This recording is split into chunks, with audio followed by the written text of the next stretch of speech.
Hello, listeners, and welcome to A Dash of Salt with AJ. I'm your host, Ahsoka Jackson, author, podcaster, poet, and freelance proofreader.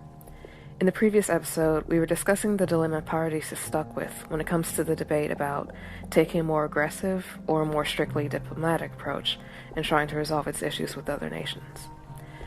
It's like what I discussed about this with Wolfmaniac in the interview. The Liberia situation was a trap on Tiber's part, designed to make the people in Paradis look bad. But what choice did Paradis have?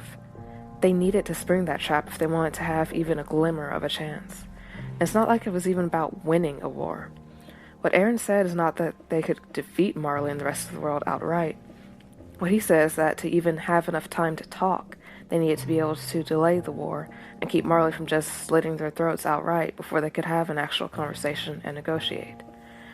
And I think Armin realizes this to some extent himself, even with the reservations he keeps expressing. Yeah, the strike on Liberia ticked off the nations of the world and solidified their hatred towards Paradis.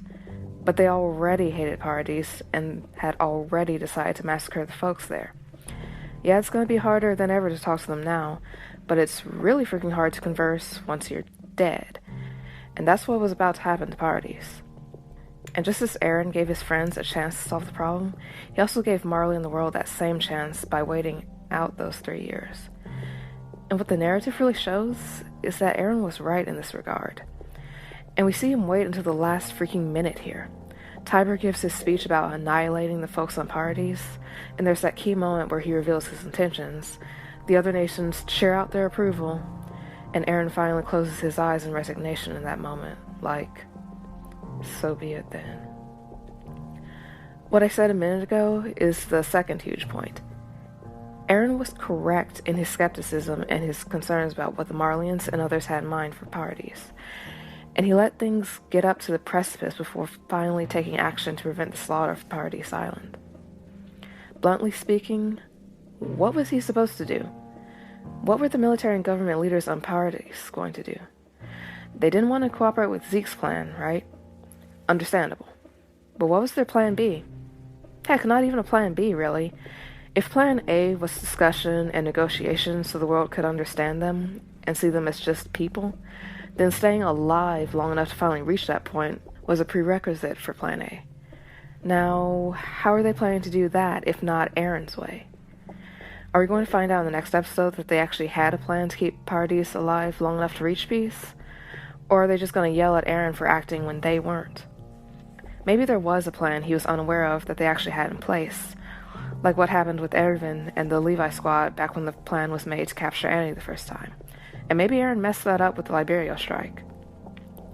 Though the very fact that they did cooperate does call this into question a bit. Sure, it was already established that they basically couldn't afford to turn him down, because they couldn't afford to lose the weapons Eren had, the founding and attack powers, and especially to have them fall into Marleyan hands. Now, if he had gone rogue, maybe the communication only went from him to them, and maybe he basically just told them what he and Zeke were going to do, and Squad Levi then formed their own part of the plan according to that, and Eren just trusted them to coordinate with him. But I can't help but think that if they'd actually had some better option, they would have found a way to communicate that so he wouldn't torpedo those plans. Actually, if they'd had such a plan, I would think they would have managed to pull the trigger on it before Willie Tiber assembled everyone and created a lynch mob draped in elegant formal wear. But that's a key thing I'm waiting to see answered over the next few episodes, especially as I've only seen some of the manga from these parts. Did they have a freaking plan? And how good was said plan? And don't get me wrong, I very much understand Armin's discomfort with Eren's perspective and responses here. This idea that in order to have a chance for peace, they need to destroy the enemy's ability to attack them. It's not remotely ideal to start any pursuit of peace with further destruction and bloodshed. Ideally, I definitely have wanted the killing to end right there, before the attack on Liberia. And actually, as it is, the folks on Paradis were wise and restrained enough to simply capture the attackers from the Marleyan ships, rather than killing them outright. Even though some definitely wanted to see them dead, and they would have been justified in taking lethal measures for self-defense. But taking into account the Marleyan leadership's intentions, plus Paradis' much smaller military, I'm realizing that what I'd prefer, simply shoring up defensive capabilities to prevent the slaughter, almost certainly wouldn't have worked. It looks like the difference in power was way too extreme for a passively defensive approach of sitting on the island and just fighting once Marley starts swarming them with soldiers. There are also the differences in current political knowledge, in technological advancement, and even things like basic geographical knowledge. The people in Paradis have the ODM gear, at least, but they hadn't known that such a thing as an ocean even existed. That was secret knowledge from a contraband book, basically. And now they've had to go from that to having to learn what the heck a port even is, and making rapid-fire plans to build one themselves so they can trade with other nations. Meanwhile, Marley already had airships back when Grisha Yeager was a youngster. So while the more aggressive nature of the principle, going out and actively destroying military and government forces from Marley and other nations, has a very unpleasant vibe, and I don't like the way it increases casualty numbers and reasons for hostility, I'm increasingly convinced that Eren was actually right about that, and that was the only way to prevent the intended massacre at that point. Maybe not 3 years ago, but then Eren didn't actually attack 3 years ago, did he? No. He waited until Zeke was running out of time, and Marley's attack was fairly imminent, before finally pulling the trigger on that attack and the larger plan.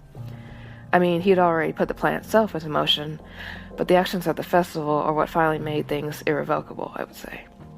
And I'd actually almost forgotten to incorporate this until I was writing the script, but Eren also has his own personal time limit to deal with. He had less than 8 years left to live when he first found out about the curse of E.M.A, and it was a year later when they were first contacted by Zeke's crew and received the initial versions of the plan. So he had under 7 years left by that point. If you count from the recapture of Shiganshina and the discovery of Marley's existence to the present day, it's been about 4 years. If you count from the discovery of Zeke's plan to the present day, it's been 3 years. But however you slice it, Eren spent approximately half of his darned remaining lifespan waiting for other people to get their shiznit together, and he now has less than 4 years left to live. Again, like a fellow fan said, Eren darned well waited long enough. But the actions in Liberia do carry a harsh sting with them all the same. The deaths of the civilians and the deaths from the Survey Corps, especially Sasha. And that was a beautifully and hauntingly done transition, and the symbolism there was chilling. Eren pulls the trigger, and it's Sasha who dies. And I think that also captures accurately how he feels about himself, and how her death is not the latest that will haunt him. Plus, I think the fact that Gabby herself is like a rougher, rawer version of young Eren just multiplies that symbolism further.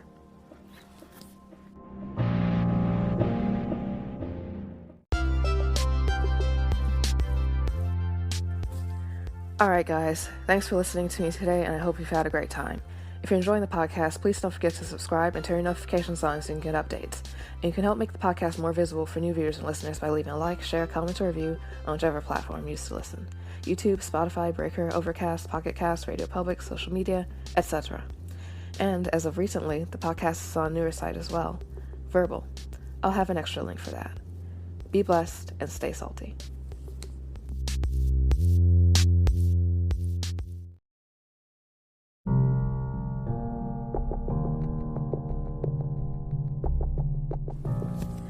Hello listeners, and welcome to A Dash of Salt with AJ. I'm your host, Ahsoka Jackson, author, podcaster, poet, and freelance proofreader. Before I leave the E.M.A scene and move to the other stuff I want to say about Sasha, a final thing here I really want to share. This is a really beautiful observation from another fan, and it really shows nuances to both the general relationship that Eren, Armin, and Mikasa have, the dynamic of this specific conversation, and what a careful and exquisite job MAPPA has been doing when it comes to such subtle yet significant details like this.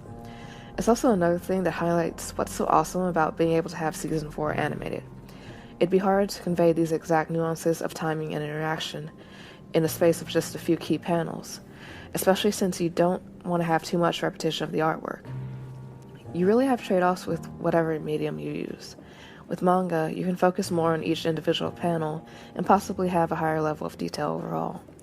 But one of the trade-offs is that it's hard to convey things like ongoing motion and timing the way you can with something that portrays the action in real time versus as a series of beautiful snapshots. With anime, you're talking about thousands of individual frames per episode, so you can't really expect them to make every individual shot and moment insanely detailed and beautiful. Though it is still impressive what we see accomplished, E.M.A has put out some gorgeous work this season. I've largely loved it.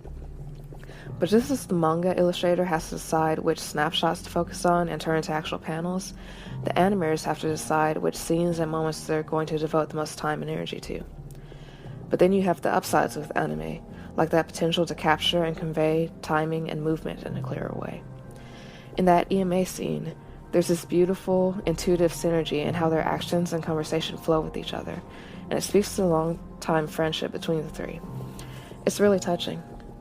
I was able to find the actual comment again, and I'm going to embed it into the blog page for the episode, so I can credit the original commenter by username and show the entirety of what they said. The short version is that there's basically a pattern to how they interact, and they're able to smoothly carry on a conversation in the middle of Eren's target practice as a result. And Eren himself is not actually ignoring them or firing over them. He's genuinely listening to them and waiting and taking his shots in the spaces between. And personally, I also just love how that scene captures Eren in a couple of different ways. First of all, it's very Eren to be multitasking like that, steadily working on his skills, especially combat-related skills, while also conversing with his friends. Plus, that scene is shown right after the seafood scene, where I noticed we didn't see Eren shown at all. And I feel both his apparent absence there and the way they followed it with the firing range scene were meant to implicitly show where his focus was and what he was and wasn't interested in devoting time to. He probably did try the food at some point, I'm guessing, but it wasn't something that would have been a priority for him. And I think his interest would have lain more with the purely practical stuff when it came to learning from the Marlin crew. And anything related to that pressing concern for the island's security and military capabilities would have been especially valued. And I think, like I mentioned earlier, Eren feels this weight and urgency extra because of how he's seen Marley and its wrath in a way even his friends haven't yet, via those memories he sort of experienced himself, via Grisha. There's other stuff as well, but I can't get into it yet. The other very Eren thing captured in that scene, and I think I had to laugh out loud the first time I watched it, is how they're conversing about peace while Eren is dutifully improving his weapon skills. To reference scripture, they're ready to turn their spears into pruning hooks, while he's pretty much converting his plowshare into a sword. That's his mode right now. And yet, as much as it feels at odds with the content of the conversation, it arguably isn't because of what we've already discussed regarding what Paradis is up against. It reminds me of the phrase that John Wick 3's full title is taken from, actually. Si vis pacem, para bellum. If you want peace, prepare for war. That seems to be sadly apt for the catch-22 they're facing, and that Eren already seems to comprehend, though I don't think he had given up on maybe fulfilling his friend's ultimate hopes at that point.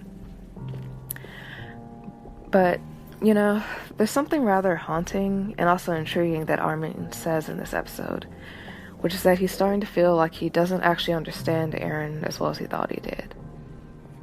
That reminds me of some comments I shared a while back. I think it was during my trailer reaction episodes, where people had some fantastic commentary about the beach scene, and about the rift you see starting to form in that very scene, where everything should be pretty happy and cheerful. I'm gonna hunt down the specific episode page and give the link to that. I think the post also has the footage of the scene itself, as long as it's still up on YouTube, so that'll be good to see as well. But as close as we know these three are, it's sad to see and hear about that rift forming between them. And I was a little surprised to hear Armin actually say what he did about Mikasa versus himself, but I really do think that's true. By the way, please don't infer anything weird when it comes to what I'm about to say. I'm not about that. What I'm talking about here is how these three understand each other as friends. Anyways, I feel like Eren and Armin have a more similar outlook, though it's still somewhat different. And Mikasa loves Eren and Armin, and is also in love with Eren. But I feel like she doesn't have nearly the same interests and priorities to a large extent. Her focus is mainly on Eren and protecting both him and Armin, and not losing them. But I don't think she especially understands Eren's mindset and outlook, and even to the extent she does, it's like she doesn't seem to care all that much about it. Or to be more exact, about whether he's fulfilled and at peace. I'm sure she wants those things for him, but it's like his simple safety and survival are so much higher in priority that she'll more or less ignore the other stuff just as long as he survives. And I think that relates back to what we saw in that OVA, that sort of shows what Mikasa could have been like without the trauma and circumstances of losing her parents and awakening those powers. She seems like a homebody who would have been content with a very quiet, peaceful life. And I don't think she had either the restlessness or burning curiosity that her two friends had. She was willing to accompany them on their adventures to be part of the group, and she probably had some level of interest in it all, but it was never really her thing. Her main thing to gain there was the relationship with the two of them, not the adventures and exploration. And of course, you can flip it around and say the same thing about them. I don't know how well the boys understand or relate to her. In particular, I wonder if Eren can even comprehend the appeal of or the idea of being content with a more quiet, peaceful life that didn't involve a lot of travel or exploration. You know, there's a fanfic I read recently where the author gave Mikasa a line about how she had never wanted to join the military. And that statement really blindsided me, but then when I thought about it, I realized how bluntly true that actually is. Eren and Armin sought to become soldiers to accomplish their own goals. Mikasa only did it so she could be alongside Eren and keep him alive.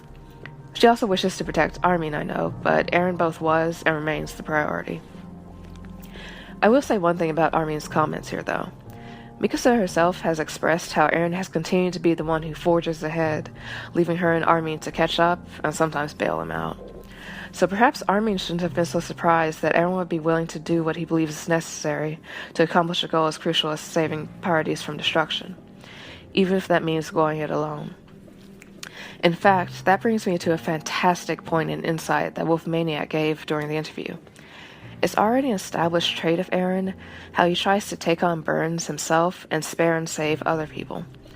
One of Wolf's theories is that Eren chose to work independently in Liberia so that his team wouldn't have to shoulder the blame for what all went on in the operation.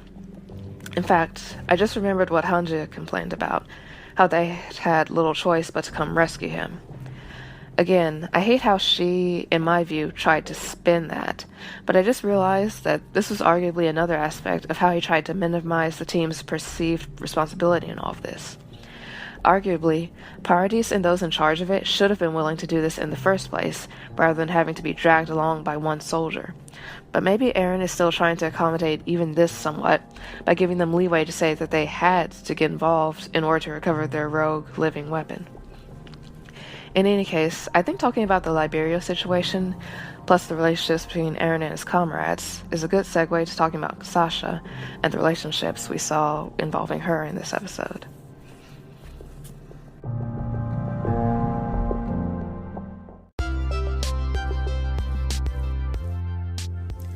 Alright guys, thanks for listening to me today, and I hope you've had a great time. If you're enjoying the podcast, please don't forget to subscribe and turn your notifications on so you can get updates. And you can help make the podcast more visible for new viewers and listeners by leaving a like, share, comment, or review on whichever platform you use to listen. YouTube, Spotify, Breaker, Overcast, Pocket Cast, Radio Public, social media, etc. And as of recently, the podcast is on a newer site as well, Verbal. I'll have an extra link for that. Be blessed and stay salty.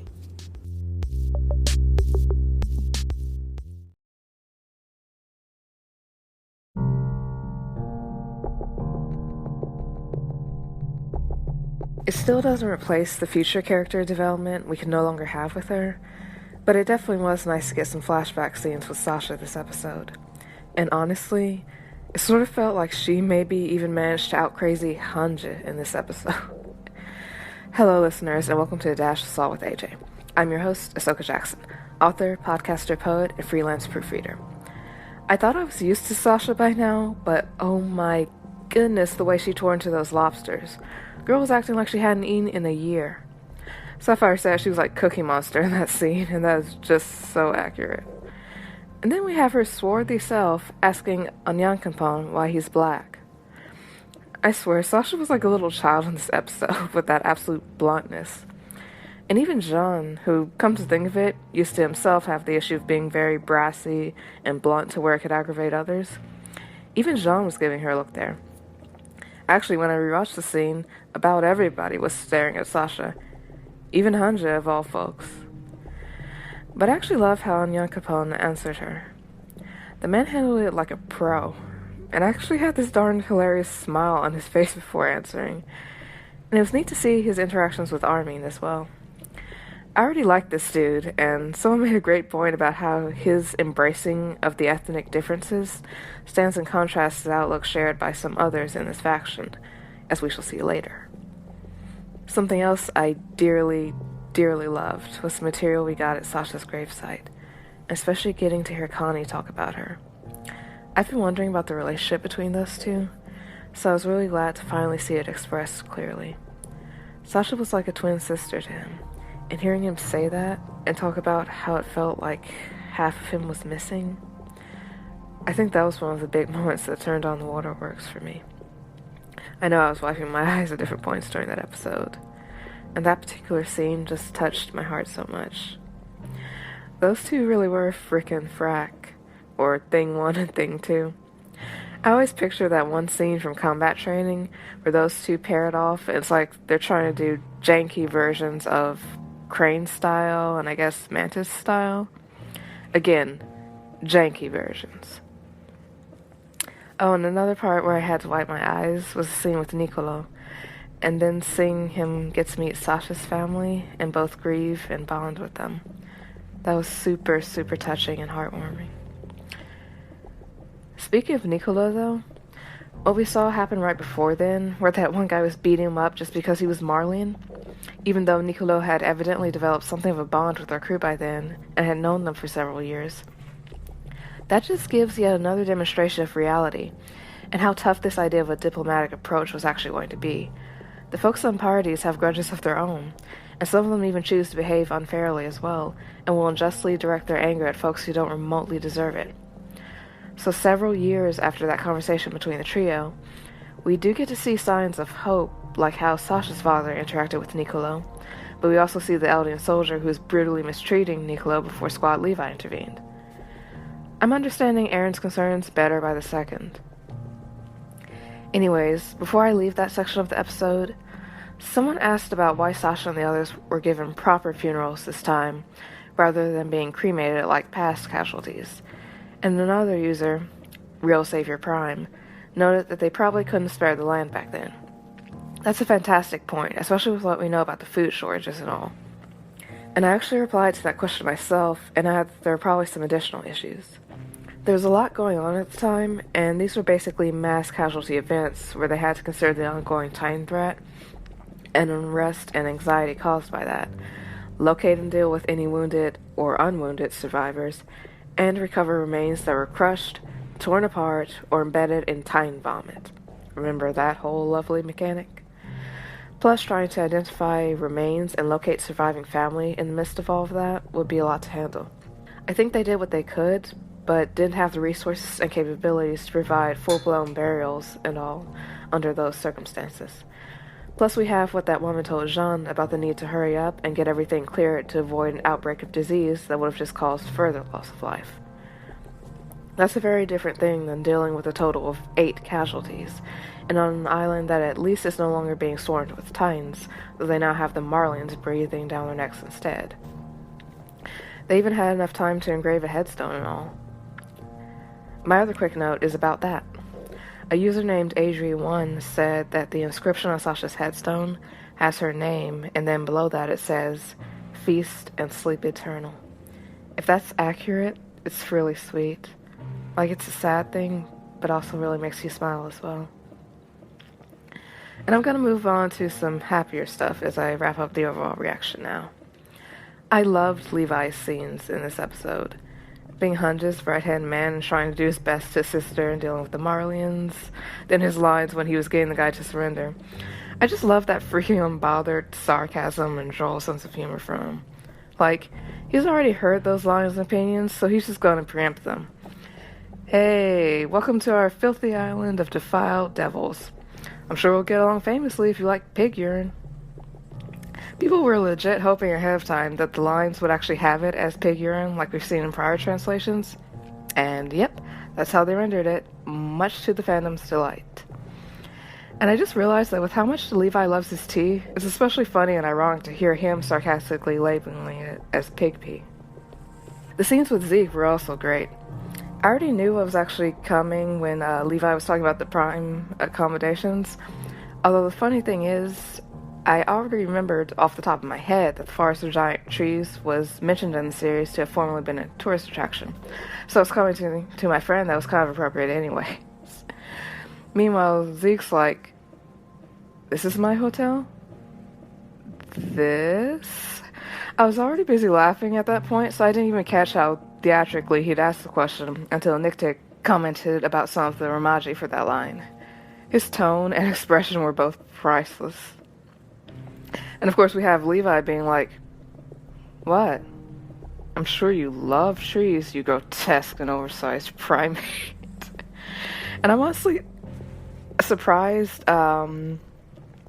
about how things went when Zeke brought up bringing Gabby and Falco, and Levi actually gave him some hope there, because I was expecting a complete heck no sort of response, especially after seeing that razor-edged carriage scene and Levi's blunt threat to endanger Zeke's grandparents. They're also Eren's grandparents, but to be brutally frank, I don't think Eren is particularly attached to them.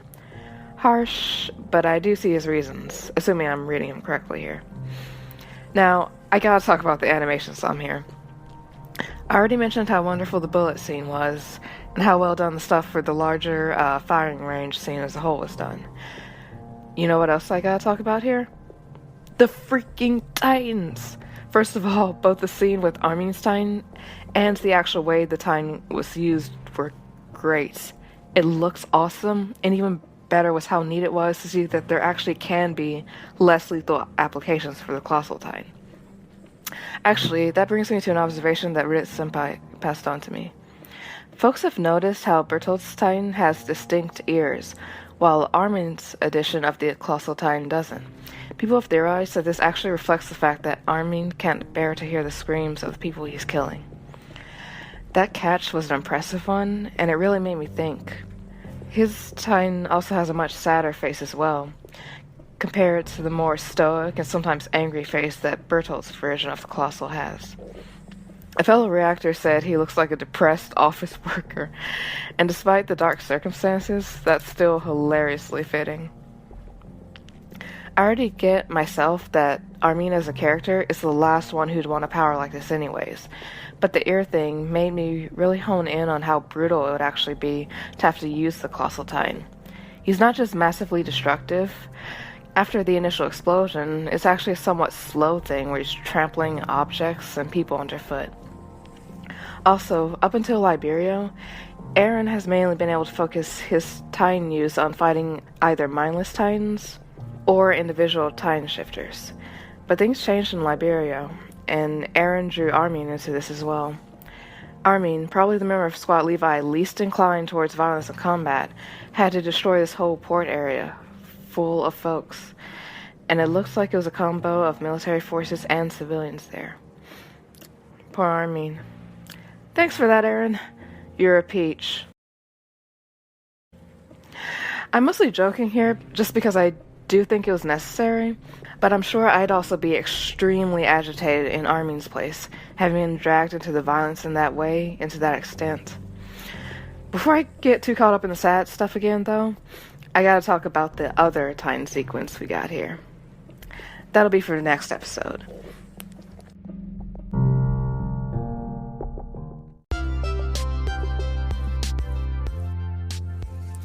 Alright guys, thanks for listening to you today, and I hope you had a great time. If you're enjoying the podcast, please don't forget to subscribe and turn notifications on so you can get updates. You can help make the podcast more visible for new viewers and listeners by leaving a like, share, comment, or review on whichever platform you use to listen. Apple Podcasts, Google Podcasts, Spotify, YouTube, Amazon Music, social media, etc. Now, be blessed and stay salty.